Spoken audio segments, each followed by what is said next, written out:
Sveiki, mani sauc Zants Tītavs, esmu manā Tītava laboratorijas YouTube kanālā. Paldies, ka jūs skatāties, abonējiet, komentējiet mani. Lieciet sirsniņu ar paldies ar iespēju ziedot. Parunāsim par lietām, kas ir interesantas, svarīgas, piemēram, kā man atpazīst uz ielas cilvēki. Tas man ir patīkami. Aiziet! Daudzas lietas ir interesantas, bet nebeidz iepriecināt Rail Baltica sāga. Tik tiešām nebeidz iepriecināt, jo sastapties ar tik fundamentālu, strateģiski neizdarību un nespēju uzbūvēt kaut ko, bet iztērēt naudu, droši vien tur es nedomāju, ka ir baigā pieredze kādā veidā iztērēt lielu naudu bezjēgā. Un, protams, iepriecināja, kad valdība joprojām ņēmās, tur sastrīdējās, valdības sēdē publiski Siliņa ar Briškenu. Teiksim, Briškena nekaunība mani vienkārši, sašutina, vienkārši tas ir kaut kāds ārprāts. Tā, lai jūs saprast vienkārši. Cilvēks rīta panorāmā saka, es tur kaut kāds esmu pirmais ministrs, kas kaut ko tur ir pateicis, cik tas īstenībā maksās un tā tālāk un tā joprojām. Man nav bijusi nekāda tur iespēja atšķirībā no vienotības kaut ko darīt. Budžeta pieņemšanas premjera lūgs jūs pamest ministra amatu. Pirmkārt, es esmu pirmais politiķis, kas publiski pateica, ka projekts maksās 9,6 miljardus. Man nav bijusi privilēģija, kā varbūt jaunās vienotības politiķiem, 10 gadu strādāt valdībā, vadīt valdības, vadīt finanšu ministrijas un tieši ietekmēt šos procesus. Tas ir nevis meli, bet tie ir nekrietni meli. Satiksmes ministrijā ir divas lielas problēmas. Air Baltica, ko darīt vai nedarīt, strateģiskais investors, IPO, zaudējumi katru gadu un tā tālāk un tā joprojām. Un Rail Baltica, kas nebūvējās vienkārši. Abos šajos uzņēmumos, strateģiskos attīstības amatos strādāja Briškens. Briškens, tā lai saprastu, teiksim, vēsturiski nācis no ārlietu ministrijas. Viņš pelnīja tajā laikā ārlietu ministrijā, plus mīnus, spriežot pēc viņa deklarācijas, 11 tūkstoši latu gadā. Drusku vairāk par 1000 latu mēnesī. Un tad, kā saka Krievija, tut karta pašlā. Jo šis cilvēks sāka saņemt apmēram 100 000 gadā. Katru gadu, plus mīnus no 12. gada. Jo viņš strādāja gan kā satiksmes ministrijā, kā padomnieks, gan Air Baltica, kā padomas loceklis, man liekas, padomas priekšsēdētājs vienu brīdi bija. Gan kā Rail Baltica, tur strateģiskās attīstības departamenta vadītājs, biznesa attīstības, var sakot, un tur viņš saņēma, teiksim, Rail Baltica plus mīnus no 30 līdz 60 tūkstošiem gadā. Air Baltica tas pats apmēram 30 000 gadā. Kopumā apmēram 100 000. Un tas cilvēks tagad mēģina ieskaidrot, ka, piemēram, par Air Baltica attīstību ir atbildīgs padomes vadītājs Vasks. Esmu to visu laiku akcentējis. Atbildība par kapitāla piesaisti gulstās uz Martinu Gausu un Klāvu Vasku. Priekškankungs, tu arī biji padomes loceklis Air Baltica. Tava atbildība ir tāda pati. Ministrs esi jauns, bet tajā nozarē tu esi sen un kļuvis par miljonāru šajos gados. Katrā ziņā nopelnījis vairāk nekā miljonu, es tā domāju, droši jāsaskaita, bet gan kaut kas tur tāds ir. Tas ir tik bezkaunīgi, ka dusmas. Es uzstādu jautājumu, piedāvājumu, ideju, ka mums ir jāatsakās no Rail Baltica, jo Rail Baltica izskatās pēc lielas afēras, kur pelna visi padomnieki, Briškeni, konsultāciju firmas, visādi projektētāji un tā tālāk. Par šiem gadiem, jau 10 gadi ir pagājuši, kopš tiešām kaut kas tur ķipa notiek, bet neviens metrs sliežu nav uzcelts. Visu laiku ir apkārt. Mēs strādājam, strateģiskus plānus, mēs pētām un šitā, un nauda tur aiziet visādiem Briškeniem tūkstošiem gadā. Ja mums tās naudas nav, tad varbūt to dzelzceļu nevajag būvēt. Varbūt vienkārši ir godīgi jāpasaka, nē, mēs nespējam. Otra lieta, kas man liekas strateģiski interesanta, šis Rail Baltica nekad netika uzskatīts par kaut ko ekonomiski izdevīgu. Vienkārši tas bija Simo Kallas, toreizējā transporta komitejas no Igaunijas komisārs, man šķiet viņš bija. Viņš šo projektu nolabēja.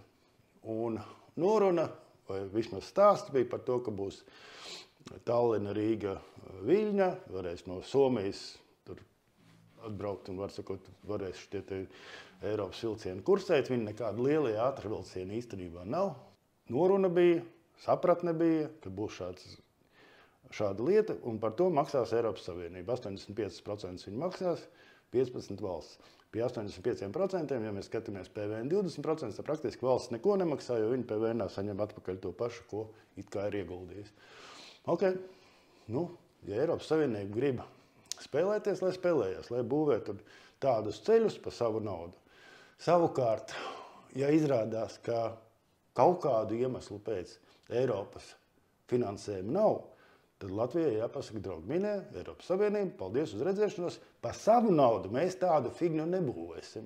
Man interesanti likās arī viena lieta par to, ka vajadzēs, tad tur varēs no Tallinas uz Rīgu aizbraukt, no Tallinas līdz Viļņai aizbraukt.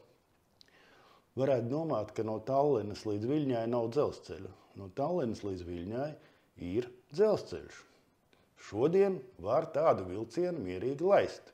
Tur nebūs Eiropas sliedes, tur būs parastās sliedes, kas mums ir visām valstīm, bet kāpēc neviens to nedara.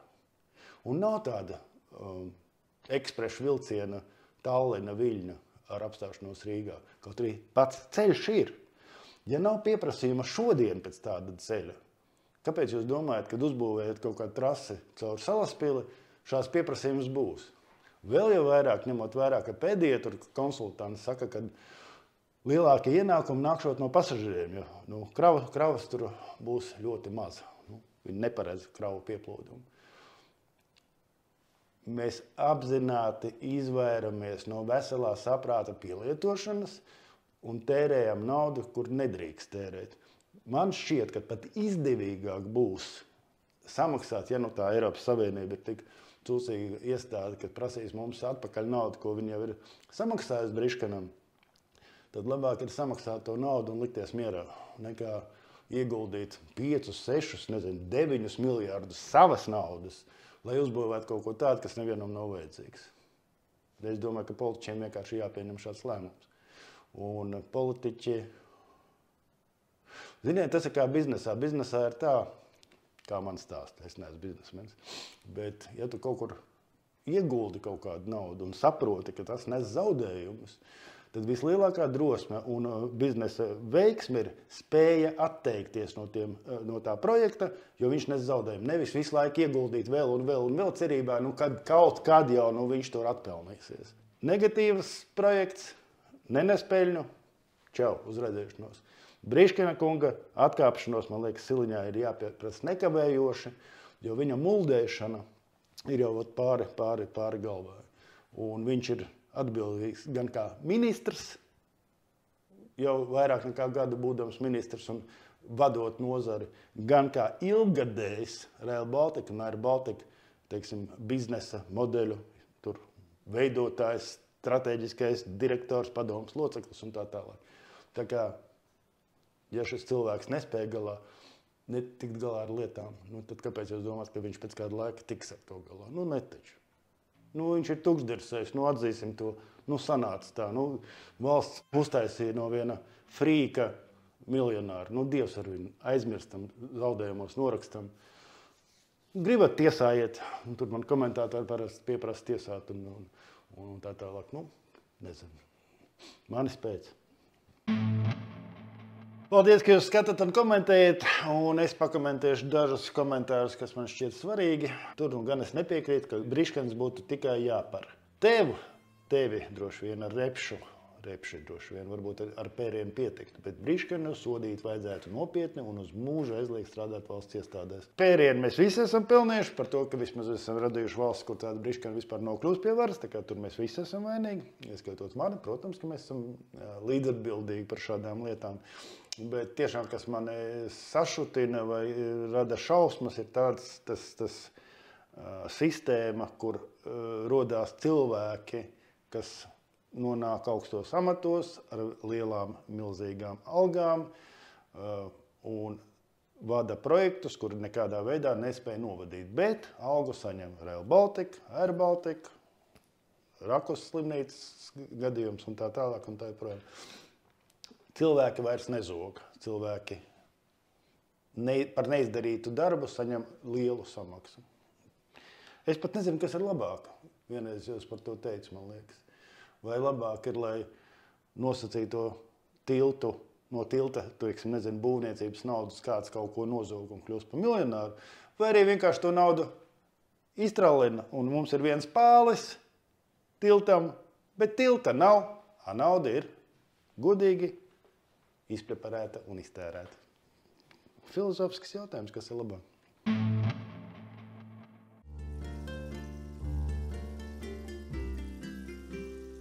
Paldies visiem atbalstītājiem. Paldies, ka mēs kļūstam ar vien vairāk un ir gan patīkami ir satikties dažkārt ar pilnīgi nepazīstamu cilvēku. Kaut kur mēs tur saskrējamies vien.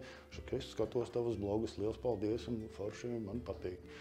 Cilvēks nepazīstams. Man vienreiz trolejbusā kontrolieris pārbaudīja biļeti un pateica, paldies, es skatos jūsu raidījumu. Tas ir ļoti patīkami, bet patīkamākais man bija, ir tāds Vidzemes tirgus. Un Vidzemes tirgu ir trešdienās zemnieku tirdziņš. Tā viņš saucās, tur visādi ēdieni, visādas tur gaļas desas. Un cilvēks, kuru es nepazīstu, kura vārdu es nezinu, bet fotogrāfijā var redzēt tur tās firmas nosaukumu un tā tālāk, viņi ražo no kaņepēm visādas izstrādājumus. Un viņš saka, Tito kungs, es skatos jūsu raidījumu, lūdzu jums halva no kaņepēm ar piparkūku garšu. Liels jums paldies! Tā kā ejiet lūdzu trešdienās uz Vidzemes tirgu, pērciet no kaņepes produktu izstrādātāju preces, bezmaksas reklāma ir tā kā liels paldies tam cilvēkam, kas mani skatās. Varbūt viņš skatās arī šo raidījumu. Paldies jums!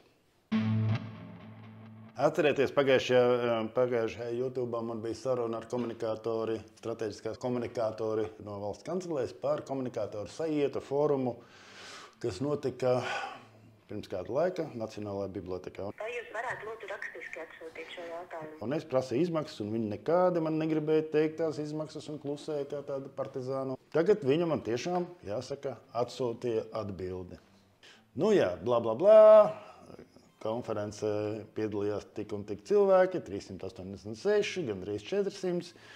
Uzstājās tik un tik lektori, runātāji, moderatori, meistarklases paneļa diskusijas galvenajā zālē, apbalvoti labākie komunikācijas projekti aizvadītajā gadā, kas izvēlējās labākos īsti nav rakstīts. Nu labi, kaut kas izvēlējās valsts kancelē droši vien, nu pofīgi. Visi tur konferences dalībnieki, kas jau bija iepriekš, un tagad visi ļoti pozitīvi tur novērtē, baigi forši visiem. Konference ar piesātinātu programmu un atzītiem lektoriem ir labs veids, kā vienā dienā iegūt jaunas zināšanas un prasmes, kas citkārt varēja aizņemt garākas stundas visa gada garumā. Tā lūk, nu labi, un tagad babām, cik tas viss maksā. Un te mēs redzam summas. Telpu īre. Bija jāīrē 2 dienas, tāpēc, ka vajadzēja aprīkojumus uzstādīt, galdus īrēt, krēslus īrēt, uzstādīšanu, novākšanu, scenogrāfijas izveide 12 000, gandrīz 12 500. Tehniskais nodrošinājums, bla, bla, bla, atkal gandrīz 16 000. Ēdināšana gandrīz 18 000. Viss kopā apbalvošanas ceremonijas norise 10 000 tehniski izdevumu konferences laikā 2000. Kas ir ļoti interesanti, kas man patīk, ir tātad komunikātori sajietas. Un komunikātori savāc savus komunikātorus, lai komunicētu par komunikāciju. Ko viņi dara vēl papildus visām tām izmaksām? Viņi vēl noalgo aģentūru, kas nodrošinās šī pasākumā, teiksim, kaut kādu darbību. Līdz ar to komunikātoriem, lai veidotu komunikātoru sajietu, vajag vēl komunikātors, kas visu to organizēs. Var sakot, viņi paši pat ir tik maz spējīgi komunikātori, ka viņi nespēja konferenci organizēt. Viņiem vajag ārpakalpojumu. Starp citu, pa apmēram gandrīz 3,500 eiro. Kopumā 61,000 eiro. Lai gandrīz 400 komunikātoru varētu Rīgā bibliotekā veselu dienu bumbulēt un stāstīt un paneļdiskutoties un klausīties lektorus. Es kategoriski apšaubu šādu pasākumu lietderību. Un tas ir tas jautājums, ka mums vienmēr trūks naudas, budžetā trūks naudas un naudas nav. Nu, tāpēc mums arī trūks naudas. Tāpēc, ka komunikātori ir iztērējuši 60,000 vienai konferencei. Tādu konferenču ir desmitiem, ja ne daudz, es domāju, daudz vairāk gada laikā. Visādas organizācijas taisa konferences, saņem par to valsts budžeta naudu vai SIF, tā teikt, Sabiedrības integrācijas fonda naudas, kas arī ir valsts nauda. Un var sakot šitādas lietas es paužu kategorisku nē. Es kā budžeta piepildītājs un nodokļu maksātājs diezgan kategoriski noraidu šādu pasākumu lietderību.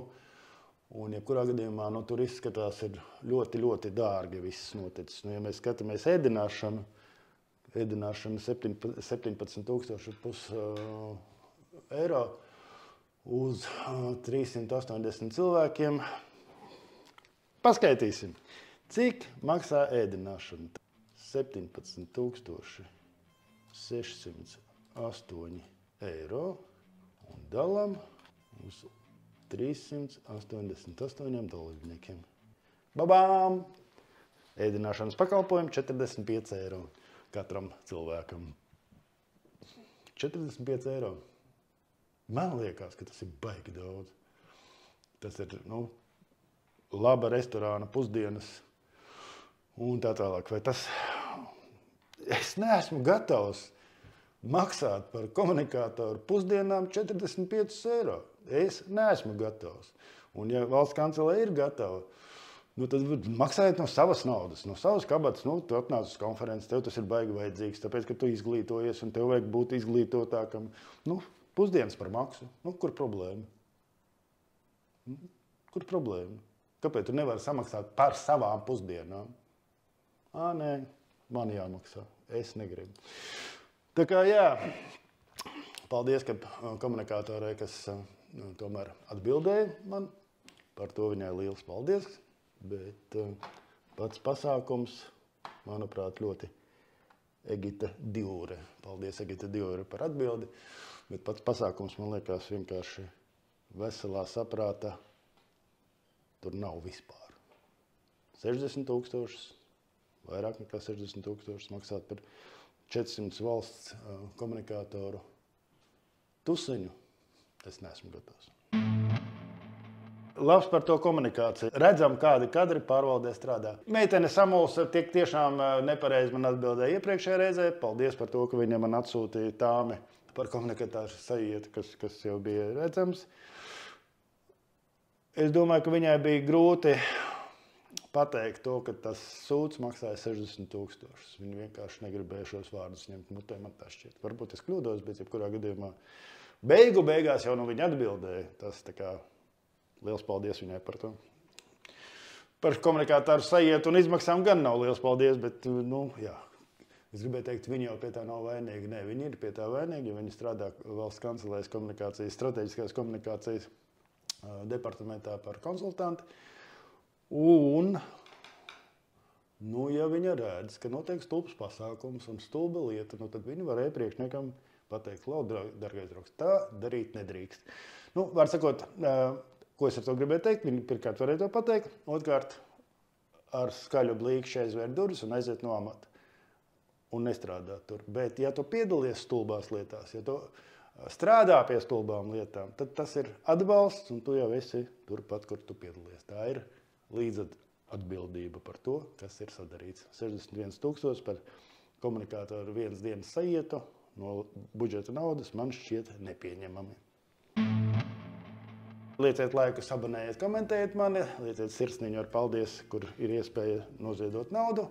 Tas nozīmē, jūs nospiežat, tur parādīsies tabula, kur var noteikt, kādu summu jūs gribat man nosūtīt ar paldies, sākot no 2 eiro uz augšu. Atbalsts mums ir vajadzīgs, mums valsts atbalsta nav. Mēs strādājam tikai jums. Tas ir tas, kas man interesē. Mans hobijs, bet ēst arī gribās. Tā kā paldies par atbalstu, paldies liels par iepriekšējā YouTube atbalstu. Viņš bija ļoti liels. Paldies jums par to. Savdabīgs pētījums parādījās Delfos, proti Delfi rakstīja pētījumu, rakstu pētniecisku par to, ka Rīgas domas komunikācijas nodaļa ir noslēgusi ar pašvaldību un TV24 līgumu par to, ka tiks veidots raidījums un tiek veidots tiešraide, kur 30 raidījumi pusstundu gari, 2000 eiro maksā tāds pusstundas raidījums TV24 ētrā, 60 000. Kas ir interesanti, protams, vada to raidījumu Anita Daugšte, un tur tie nosaukumi ir ļoti līdzīgi kā neapmaksātie raidījumi. Var sakot, tur īsti nevar saprast, ka tas ir apmaksāts raidījums, tur ir izvietots tikai tur kaut kāda produkta izvietošana, bet īsti nodalīts, ka tas ir reklāmas raidījums vai nav, tas īsti nav. Un tad tur Delfi tur sašūt, kaut ko tur stāsta un kaut ko tur raksta gari, un tur ir ļoti interesanta Latvijas žurnālistikas valdes locekle Anastasija Tetarenko Supe. Nezinu, kas tā tāda ir, bet viņa saka, no šādām situācijām izvairīties ir grūti. Latvijā ir tik žurnālistu, cik ir. Vairāk nekļūst. Līdz ar to žurnālisti to dara, ņemot vērā savu atalgojumu. Tas visticamāk ļauj viņiem nopelnīt kādu papildus eiro pie savas algas. Lūk, tad, ja to saka Latvijas žurnālistu asociācijas vai apvienības valdes locekļi, tad tas man liekas liels skandāls, jo žurnālistika no reklāmas ir atdalāma ļoti stingri. Un lasītājiem, klausītājiem, skatītājiem ir skaidri jāsaprot, šis ir žurnālistu pētījums, šis ir par naudu. Vienā un tajā pašā amploā viens cilvēks strādāt nevar. Jūs nevar iedomāties, ka Anita Daugšte saņemot naudu, vai televīzijas šajā gadījumā saņemot naudu par raidījumiem, kas ir pasūtīti no Rīgas domas, spētu kā žurnālisti veikt sarunu ar tiem pašiem domas locekļiem nākošajā raidījumā, lai viņus kritizētu. Tāpēc, ka viņi jau ir nopirkti. Viņai arī nākotnē vajadzēs labi izturēties pret klientu, jo taču es nedomāju, ka viņi taisās tur pārtraukt. Arī iepriecināja cits starpā Rīgas komunikācijas nodaļa pauž, ka, piemēram, laikā no 14. līdz 19. gadām pašvaldības laikos vairāk nekā 30 dažādas līgumus ar televīzijām, TV3, LNT, LTV par dažādu veidu informācijas izvietošanu, satura iegādāšanos.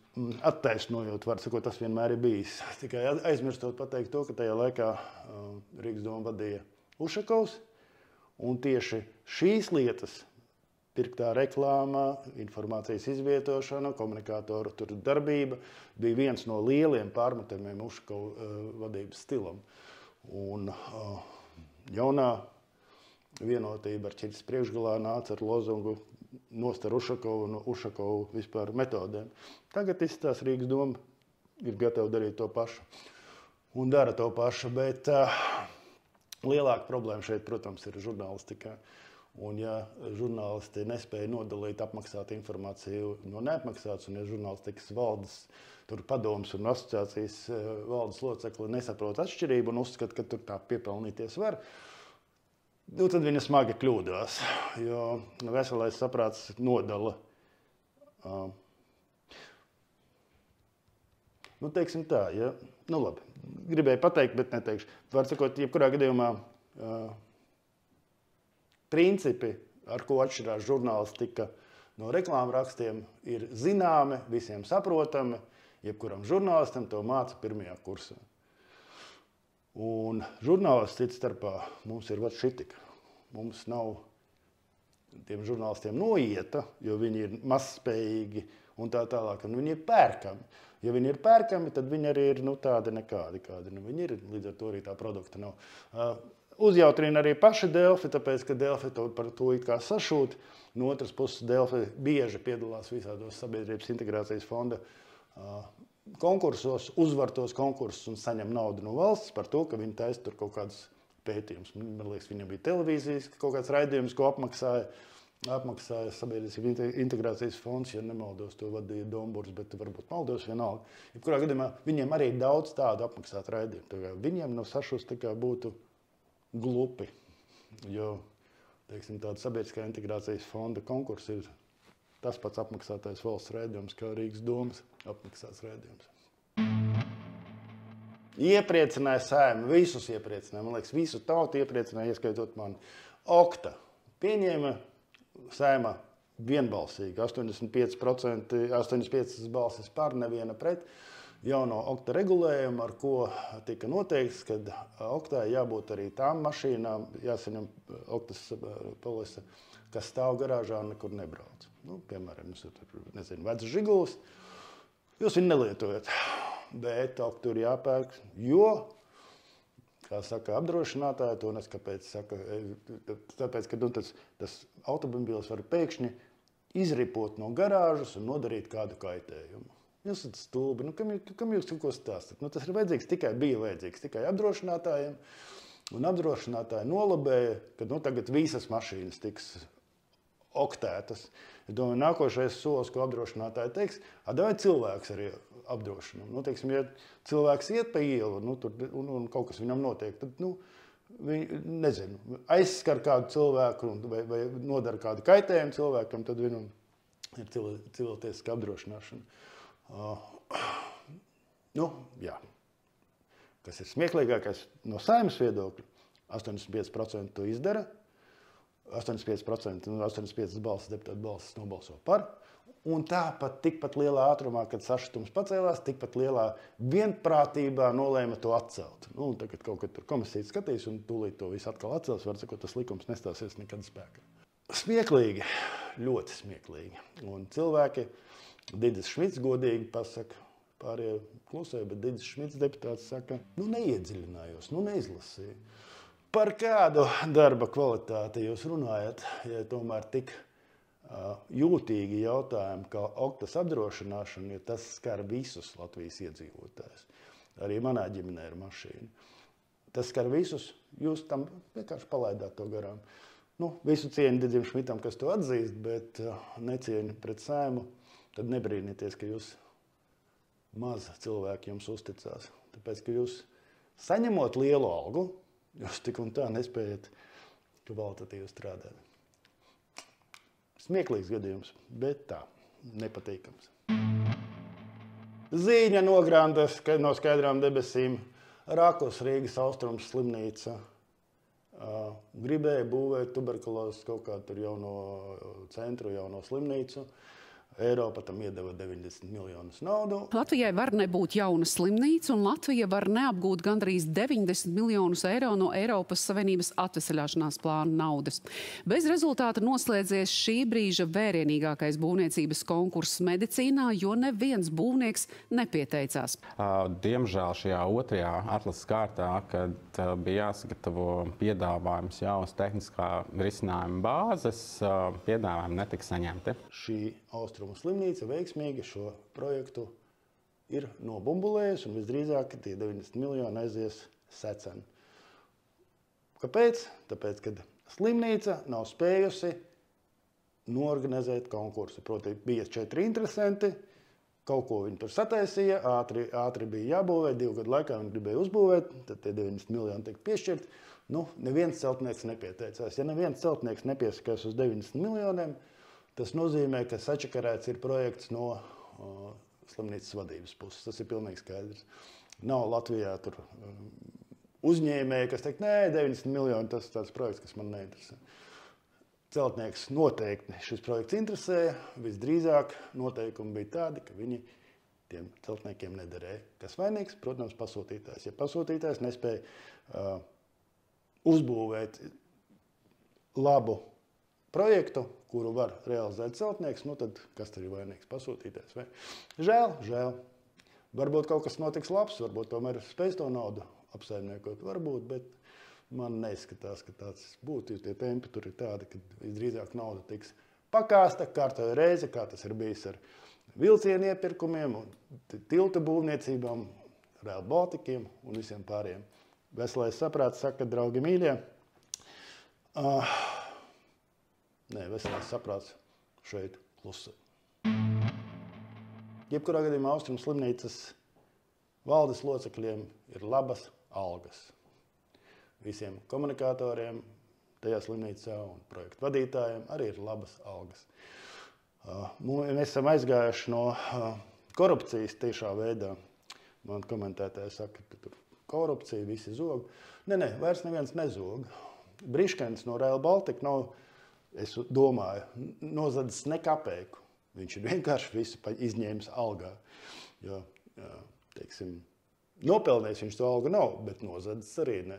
Viņš vienkārši tāda sistēma ir izveidojusies, ka mums ir kaudz ar frīkiem, kas neko nedara, kas nevar uzbūvēt Rail Baltica, nemāk iepirkt vilcienus, nevar uzbūvēt Austrumu slimnīcas tuberkulozes kaut kā tur korpusus. Bet visi viņi skaisti atskaitās, kādu mēs malači konkursā mēs uzvarējām, amatus ieguvām, valsts amatpersonu deklarāciju aizpildījām, naudu saņēmām, darbu neizdarījām. Tas tā, bet ne jau tas ir galvenais. Galvenais taču ir komunicēt, vai ne? Konference pie konferences un pētījums pie pētījuma. Tiesībsargs plašāk analizējas agresīvu rīcību internetā pret Latvijā pazīstamām sievietēm, žurnālistēm, ārstēm. Tiesībsargs pētīja un sasauca tur kaut kādu stāstu diskusiju par to, kā Latvijā sievietes tiek internetā apbežotas, apsaukātas un tā tālāk un tā projām. Kā viens piemērs, Olga Kņaževa, žurnāliste no Latvijas Radio 4. Olga, mana laba paziņa, labs žurnālists un tā tālāk un tā joprojām. Viss pret viņu nekāda pretenzija nav, bet, kā saka, parādīja vājumu. Kaut kādā raidījumā viņa nolasīja kaut kādu komentātāru, kaut kādu tur stāstu un sociālos tīklos par to viņas tiek lamāta. Un lamāta, tur kaut kas, kā saka, tur gandrīz tur lūpa rostīta Manita Brauna, viena no Latvijas radio tur pusvadītājiem vai vadītājiem ārprāts, un tas taču ir šausmas, es tādas vārdas nelietoju, un viņa tiek pazemota, un Olga man pateica, ka viņa vairāk tādus asus raidījumus nevadīs. Man ir divi jautājumi. Viena lieta ir, kāpēc tiesībsargs uzskata, ka tāds pētījums, konferences diskusija ir vajadzīga par sievietēm. Vai vīrieši ir mazāk tādā ziņā apdraudēti internetu naida runa kurināšanā un aizvainojumos? Diez vai. Nav man tāda data. Jebkurā gadījumā, ja jūs taisiet tādus pētījumus, tad taisiet par abiem dzimumiem. Mēs taču esam tikai vienlīdzīgi. Visu laiku sievietes ir cīnījušās par savu vienlīdzību. Tagad tā vienlīdzība ir iestājusies, un tagad viņi saka, pagaidiet, mūsu atsevišķi, mūsu nedrīkst apsaukāt. Jūs vīrieši drīkst, un mūsu sievietes nedrīkst. Tur man likās tāds jocīga lieta. Bet atgriežoties pie Kņaževas un žurnālistikas, žurnālisti ir tāda profesija, kurus lamā. Un dažās valstīs, paldies Dievam, kad ne pie mums, žurnālisti tiek arī vajāti fiziski, nogalināti. Ir katru gadu nāk pētījums, cik ir žurnālisti aizgājuši bojā dažādās valstīs un punktos. Var sakot, ja cilvēks izvēlās žurnālistu profesiju, tad viņam ir jārēķinās, ka visdrīzāk bieži vien viņam gadīsies sastapties ar negatīvu kritiku, draudiem un tādām lietām. Tas pieder pie žurnālistikas. Tas īstenībā pieder arī pie visām profesijām, jo, kā lai saka, mēs esam spiesti bieži vien nerunāt taisnību, ja mēs baidamies tikt vajāti. Mēs gribam pateikt priekšniekam, ka viņš ir stulbs cūka, bet tā vietā mēs sakam, labdien, priekšniekungs, lai jums laba diena, strādāsim kopā. Līdzīgi ar žurnālistikiem. Žurnālistika ir profesija, kas ir aicinājums. Un man īstenībā izbrīdīja Kņaževas tāda reakcija, vai arī precīzāk viņas teksts, vai arī tāda Brauna, kas ir vienkārši varbūt samuldējis kaut ko. Rezultāts ir tāds, ka Olga man uzrakstīja, viņa pateica man, ka viņa vairāk neveidos raidījumus par jautājumiem, kas ir jutīgi. Ka tagad viņa nodarbosies ar pašcenzūru un tādus asus jautājumus neuzdos. Jā. Manā skatījumā, ja tāds žurnālists pasaka, ka viņš tāds nodarbosies ar pašcenzūru un, lai sargātu sevi, netaisīs raidījumus tādus, kāds viņš taisīja, par ko viņam naudu maksā, tad viņš jāatlaiž no darba, es atvainojos. Visu cieņu Olgai Kņaževai, visu cieņu. Esmu gatavs aiziet pie viņas ēterī parunāt par šīm tēmām, bet jebkurā gadījumā nevaru piekrist tādai būs internetā naida runas. Un veselais saprāts saka, ka ar vien vairāk un vairāk, jo internets ir daudz anonīmāks nekā tieši pateikt kaut ko sliktu. Jāapkaro tas ir. Droši vien kaut kādā veidā ir jāapkaro, bet jāsaprot, ka tā būs. Un tas ir vienmēr bijis. Atcerieties perestroikas laika saukli. Demokrātija nav visatļautība. Nedrīkst visu tur runāt, darīt, domāt vai teikt. Tāpēc, ka tā nav visatļautība. Internets, protams, palielina šo naida runas, feiku ziņas un tā tālāk, bet tur ir jālieto veselais saprāts un tas viss jāfiltrē. Dienestiem, tas, ka Kņaževs cits starpā vērsās drošības dienestā par šo jautājumu, tas, manuprāt, ir adekvāti un objektīvi, un lai dienesti izskata šo jautājumu, atrod komentētājus, parunā ar viņiem, ka tā nedrīkst, jo internets vēl tikai šķietam anonīms. Visus tos komentētājus atrast var un vajag. Audzināt viņus vajag, jā, protams, bet ir jāsaprot, ka mēs dzīvojam sabiedrībā, un sabiedrība attīstās, un viņi kļūst ar vien anonīmāka, gan naidīgāka, ar iespējām katram izteikties.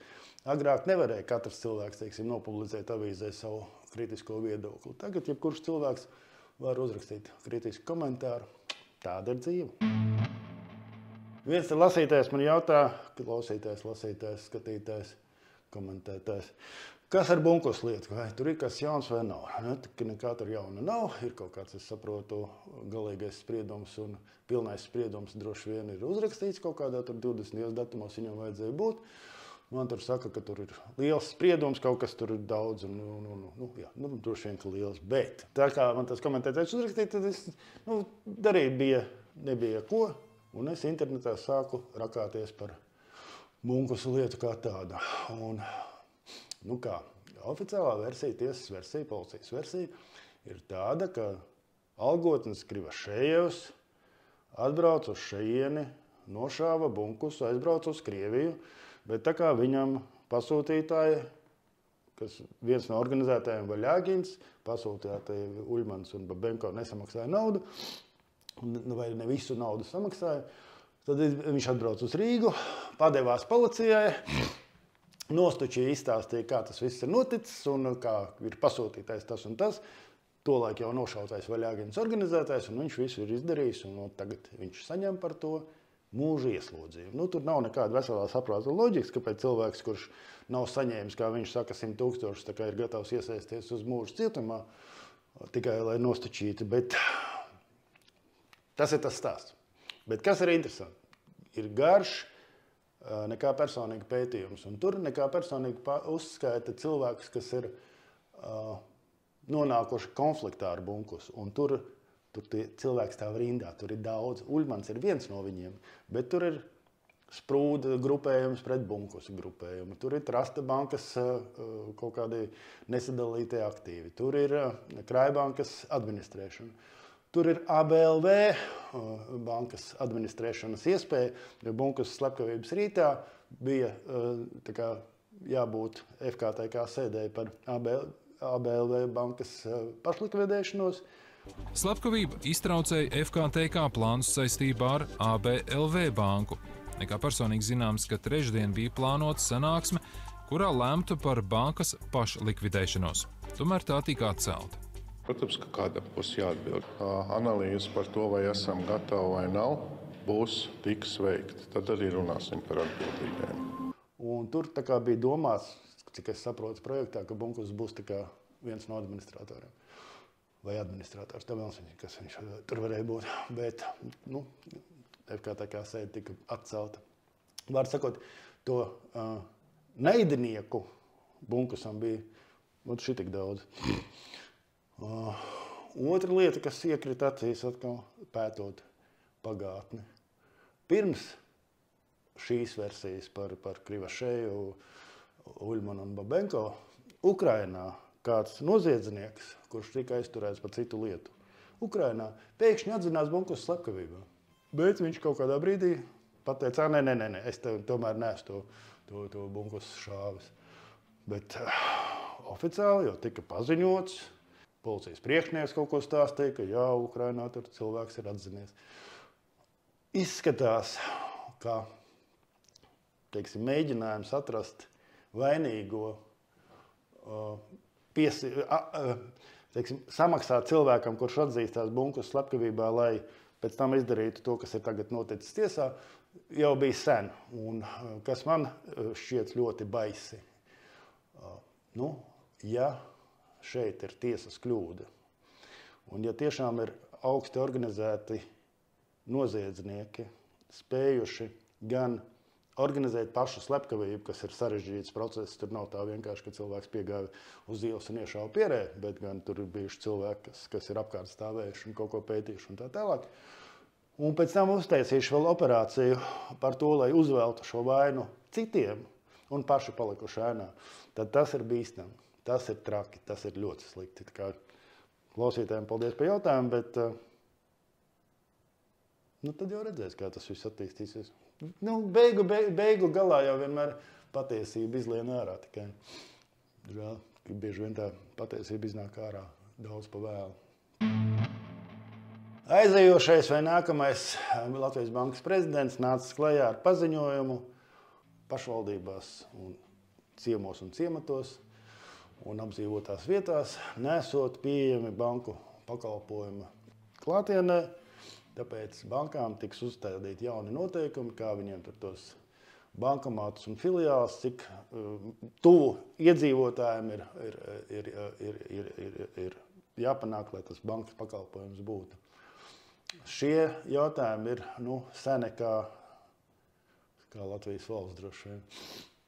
Jo vēl es atceros Enāra Repšas laikā arī pašvaldības no nomalēm sūdzējās un lūdza un prasīja, uzstādiet mums tur bankomātu, tāpēc, ka mums nav bankomāts, un tas ir 2002. gads, es atvainojos.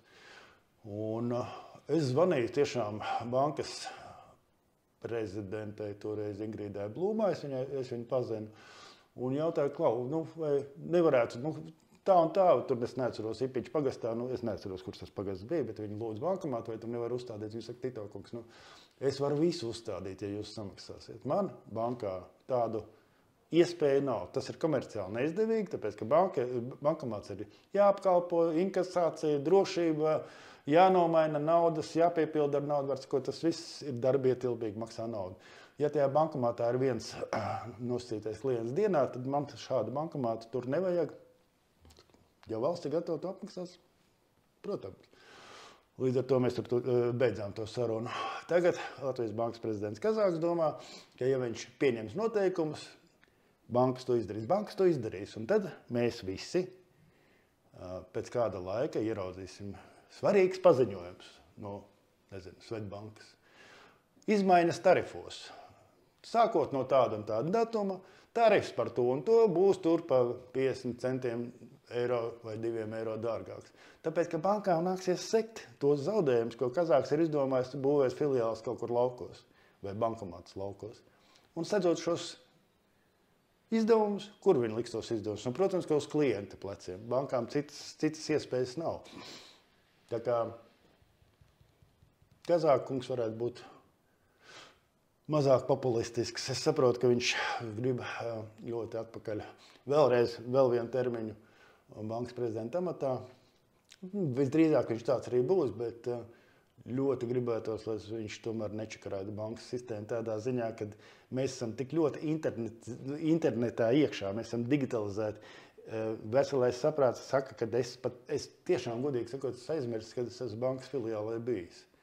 Viss notiek internetā, tas ir izdevīgi, skaisti un viegli. Visi gan uzņēmumu maksājumi, gan mani privātie maksājumi internetā tiek apkalpoti. Ja ir kaut kāda, reizi gadā vajadzība aiziet uz bankas filiāli, tad no jebkuriem Latvijas laukiem var atbraukt uz tuvāko pilsētu, kur tādas filiāls ir. Tā kā, mākslīgi sadardzināt bankas pakalpojumus nedrīkst. Tas vienkārši ir, nedrīkst. Vienotība nodarbojās ar nelikumīgām darbībām, lai noturētos pie varas cenzūra, vārda brīvība un turpinam. Vienotība nodarbojās ar politisku cīņu, politisko darbību, nevis ar nelikumībām. Nelikumības, ja tiek pieķertas, tad tiek Nelikumības ir nelikumīgas, bet jebkuras varas partijas vai partijas vispār mērķis ir noturēties pie varas. Un, protams, ka viņi dara visu, lai noturētos pie varas. Tas ir absolūti normāls politisks process. Būtu ļoti muļķīgi, ja būtu kāda partija, kas teikt, mēs tā kā negribam varu, mēs tikai tevi tā pasēdēt sanākuši. Cilvēki grib varu, lai realizētu savas idejas. Mums tās idejas var nepatikt, bet šiem cilvēkiem no vienotības ir leģitīmas tiesības to varu piepildīt, noturēt, strādāt pie tā. Nelikumības tur nav. Kas var patikt vai nepatikt, bet tā nav nelikumība. Man ļoti patīk šis komentārs, tiešām viņš ir tik skaists, tur savienots viss kopā. Mīlestība, draudzība, nezinu, patika, nepatika, kritika, nolasīšu. Astrīda Litaunieca. Jūs esat tālu no realitātes. Man negribās jūsos klausīties, bet jāzina visi viedokļi. Klausos. Tiku līdz beigām. Paldies, ir jau arī labi. Kā tik īsā tekstā var pateikt? Patīk, jums nav taisnība, jūs maldaties, man nepatīk jūs klausīties, bet es tomēr klausos. Paldies jums par darbu. Paldies jums par spēju skaisti uzrakstīt, kur tiešām var, teiksim, secināt no mīlestības līdz naidam viens solis, vai no naida līdz mīlestībam otrs solis. Katrā ziņā. Paldies jums par komentāru. Beidzot sapratu, kas man, Jānis Dambergs, beidzot sapratu, kas man saist ar šo pārskatu stilistikā. Fakti un spriedumi, kas ieterpti gan sašutumā, gan humorā, gan satīrā un reizēm nopietnā pamācībā. Ja runa taču ir par mums visiem iekšu Latvijas. Paldies. Liels paldies par tādiem stāstiem. Kā nu māku, tā nu maunu. Ir viens teiciens, ko es parasti stāstu cilvēkiem, kas mani komentē. Un paldies par labiem vārdiem, tie tiešām stiprina un atbalsts mums vajadzīgs viens otram. Es atbalstu jūs par to, ka jūs tik labi mani nokomentējāt. Paldies jums par to. Tas bija tas, ko es šodien gribēju jums pateikt. Paldies, ka jūs skatījāties, lieciet laikus, komentējiet, abonējiet, izmantojiet iespēju ziedot mūsu komandai tur ar podziņu. Paldies ar sirsniņu. Ir tāda iespēja tur nospiežot, parādīsies iespēja ziedot no 2 eiro līdz vairākiem eiro, cik nu jūs spējat. Palīdziet mūsu komandai, man, mūsu darbam. Liels paldies visiem tiem, kas jau ir palīdzējuši. Tiekamies nākamnedēļ.